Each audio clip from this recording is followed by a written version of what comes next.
Shen Yang felt as if someone was calling him. "Your Highness, wake up." He turned his head away, but the sounds he had heard did not disappear, instead they became even louder. Then, he felt someone gently tug on his sleeve. "Your Highness, my royal prince." Shen Yan opened his eyes immediately. He did not see any of the things he had grown familiar with. The screen was gone, the desk was gone, and so too, was the wall which he had plastered with post-its. They were replaced by a strange scene, rows of small brick houses, a round public square that was crowded with people, and a door-shaped gallows that was erected in the middle of the public square. He was seated on an elevated platform from across the square. The chair he sat on was not his usual soft swivel chair, but instead, a cold and hard iron chair. Sitting alongside him was a group of people whose gazes were fixated upon him. Among them were a few young women who were dressed as medieval ladies like what he had seen in Western movies, and they were busy giggling among themselves. "Where on earth is this? Wasn't I working urgently on my blueprints?" Shen Yan's mind was vacant, perhaps caused by 3 consecutive days of working overtime that had pushed him to the limit mentally and physically. All he could remember was when he finally broke down, his heartbeat began to palpitate unsteadily, and he wanted nothing but to lie on the office table for a brief rest. "Your Highness, please announce your verdict soon." The speaker was the person that had quietly tugged on his sleeve. His face was old, seemingly in his 50s or 60s, and he wore a white robe. At first glance, had a little resemblance to Gandalf, from The Lord of the Rings. "Am I dreaming?" Shen Yang thought as he licked his dry lips. Verdict? What verdict? He soon knew. The people in the public square were all looking in the direction of the gallows, while waving their fists and yelling as loud as they could. Some even threw stones at the gallows. Shen Yan had only ever seen such an ancient instrument of death in movies. The gallows of 2 pillars extending upwards about 4 meters from a raised base. The top ends of the 2 pillars were connected by a crossbeam, which was embedded with rusty metal rings for a thick yellow hemp rope to travel through. One end of the rope was tied to the frame of the gallows, and the other end was tied around the felon's neck.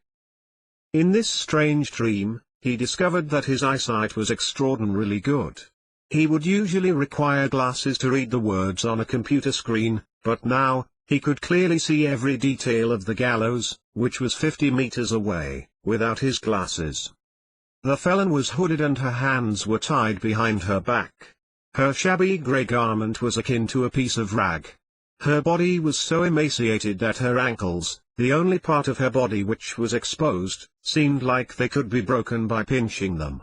It was her faintly bulging chest which gave away that she was a female. She shivered terribly in the cold wind, yet she was observably trying hard to maintain her straight posture.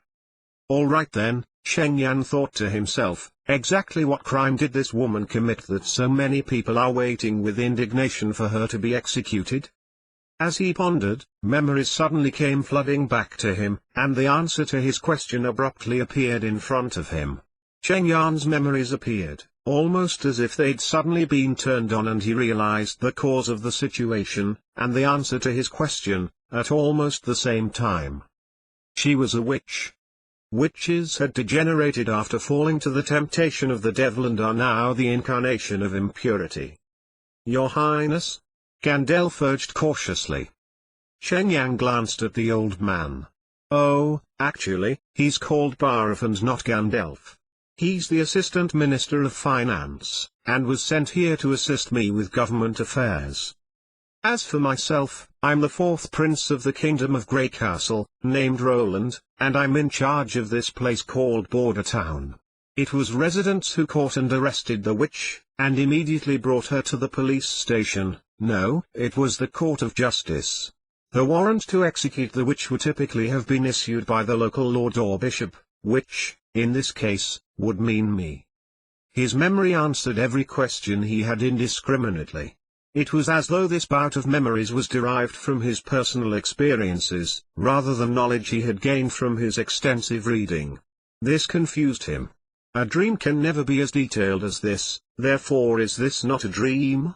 Could it be that I have traveled back in time to the dark ages of medieval Europe and became Roland? Have I transformed from an ignoble draftsman to a dignified prince? Albeit this piece of territory seems barren and backward, and I've never seen the name Kingdom of Greycastle in any history book. Well, what should I do next? I shall leave aside the question of how something scientifically impossible like time travel happened. Right now, I need to end this circus. Before civilization, it was common to assign the blame for disasters and misfortune to these pitiful witches, but Cheng Yan could not accept that they had to be executed as well to satisfy the dark desires of the audience. He snatched the formal written orders from Baraf's hands, tossed them on the ground, stretched his arms and said languidly, "I'm tired. The judgment shall be postponed to another day. Courts dismissed." Cheng Yan did not act recklessly or without thought. Instead, this was in accordance with his memory's detailed recollection of the way that the prince behaved, and all he did was reenacting their willful manner. The fourth prince, Roland, was indeed this screwed up and abominable, and did whatever he wanted. Certainly, it was impossible for a 20-something unruly prince to be well cultivated. The members of the noble who sat with him seemed unsurprised, but a tall man wearing a suit of armor stood up and argued. "Your Highness, this isn't a joke. All witches should be put to death immediately upon being identified, or else, what can we do if other witches attempt to save her? The church will get involved if they know of this." "Cartelanus. This handsome man is my chief knight." Cheng Yan frowned and replied, "Why? Are you scared?" His voice, which was full of blatant mockery, sounded natural. How could a man, whose arms were thicker than a normal person's body, be worried about witches breaking into our prison? Does he really think that witches are the mouthpiece of the devil? Won't it be better to catch a few more witches? As Carter remained silent, Cheng Yan signaled to his personal guards and left. Carter pondered for a moment before he decided to catch up with the guards and walked beside Prince Roland. The other nobles stood up and paid their respects to the prince, but Cheng Yan could see the disdain and contempt in their eyes. Back in the keep, which was considered to be the castle in the south of Border Town, he ordered his guards to deny entry to the anxious assistant minister so that he himself could finally catch a brief respite. As a person who had usually spent 90% of his time sitting in front of a computer, he had outdone himself by speaking in front of such an audience. Using his newly gained memories, Cheng Yan located his bedroom, and then sat on the bed for a long rest which allowed his heartbeat to regain normalcy. At the moment, the most important matter was to clarify his situation. Why is the prince not residing comfortably in King's City, but instead sent to this desolate land? The answer popped up spontaneously and left him a bit flabbergasted. Roland Wimbledon was sent here to contend for the throne. It all started when the King of Greycastle, Wimbledon III, quizzically proclaimed, "The heirship of this kingdom will not be based on age, but instead, the capability to govern." He then dispatched his grown-up sons and daughters to govern different territories, and after 5 years, he would decide his successor based on their level of governance. Although the ideas of meritocracy and gender equality sounded progressive and futuristic, it was difficult to implement in reality. Who could guarantee that each of the 5 children faced the same initial conditions? After all, this was not a real-time strategy game. According to his new knowledge, the second prince was given a much better territory than Border Town. In fact, among the 5 of them, none had a place as bad as Border Town, and thus he had a huge disadvantage. Furthermore, he wondered how the level of governance would be assessed. By population? Military power? Economic standing? Wimbledon III did not mention his criteria, nor did he put the slightest restriction on their methods of competition. In case someone secretly assassinated the other candidates, what would he do? Would the Queen stand by and watch as her children kill one another? Wait. He carefully recalled another memory. That's right, another piece of bad news is that the Queen died 5 years ago. Cheng Yan sighed. This was obviously a barbaric and dark time during the feudal era. The way that people wanted to kill witches recklessly was enough to give him a few hints. Yet, even if he did not attain heirship, he would forever be a blood prince of Grey Castle, and would be the lord of a realm for as long as he lived. Furthermore, so what if I become the king? There isn't internet or other comforts of modern civilization. Like the locals, the only fun thing I've to do is burning witches. And living in a city where shit is excreted and dumped anywhere and everywhere, won't I eventually die of the Black Death? Cheng Yan suppressed his chaotic thoughts and walked up to his bedroom mirror. The man looking back at him in the mirror had light grey hair, which was the royal family's most distinctive feature. Although his facial features were regular, his face lacked a proper shape and seemed devoid of royal disposition. His pale face gave away his lack of physical exercise. He recalled from his new memories that he did not indulge much in wine or women.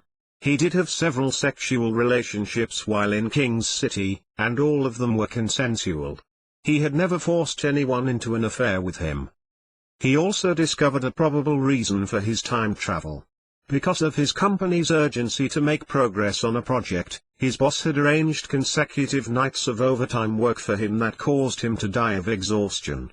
The victims of such a case were usually coders, mechanical engineers, and programmers. Forget it, no matter what, at least I got the equivalent of an extra life, and therefore I really shouldn't complain too much. He began to wise up to the fact that he would probably adjust to this life in the days to come, but that for now, the most important mission was to act well as the Prince Roland and not let anyone find out. Or else, they may believe that the devil had possessed the real Prince Roland, and immediately burnt him at the stake. So, most importantly, live well. Cheng Yan took a deep breath, and whispered towards the mirror, "From now on, I'm Roland."